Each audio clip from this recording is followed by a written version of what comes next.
Are we at war with Venezuela or technically no? Says who? Congress. He's not even trying to keep it a secret anymore. They're not over there liberating Venezuelans. They are there for the oil. And if you think otherwise, you better wake up and pay attention. In other words, we'll be selling oil. U.S. forces carried out a military operation in Caracas. The operation ended with President Maduro and his wife being kidnapped in the middle of the night. Maduro, already appearing in federal court, has pled not guilty and appropriately described the operation as a kidnapping. On the ground in Venezuela, leadership is fractured, protests are being suppressed, and international fallout is already underway. It's important to recognize that the part about oil, it's relevant. This is the part that should make everyone pause and reflect, as if we've been here before. President Trump has openly linked this operation to Venezuela's oil, despite the fact that other people in his troop are saying otherwise. There are going to be Americans alive today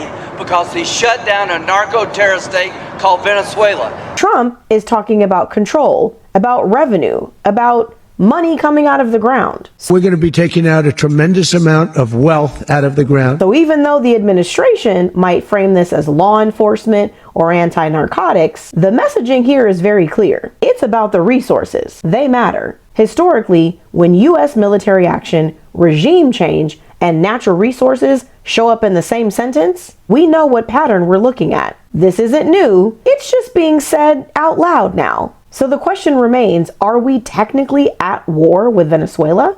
No.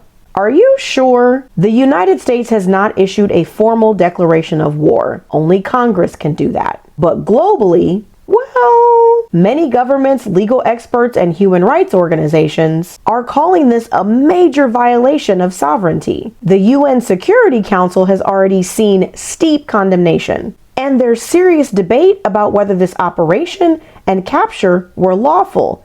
I'm thinking no. So while this might not be a declared war on paper, it's a massive escalation with consequences that will ripple through Latin America, global politics, migration, and energy markets. And let's be honest, people are reacting so strongly because the United States has a long history of intervening in Latin America under the language of security, stability, and freedom, only to leave devastation behind. So skepticism isn't paranoia, it's memory. Pay attention to who benefits economically and politically from escalation. Being informed right now is an act of self-respect. Integrity doesn't mean staying quiet. It means telling the truth, carefully, even when it's explosive. And that's exactly what I'm doing.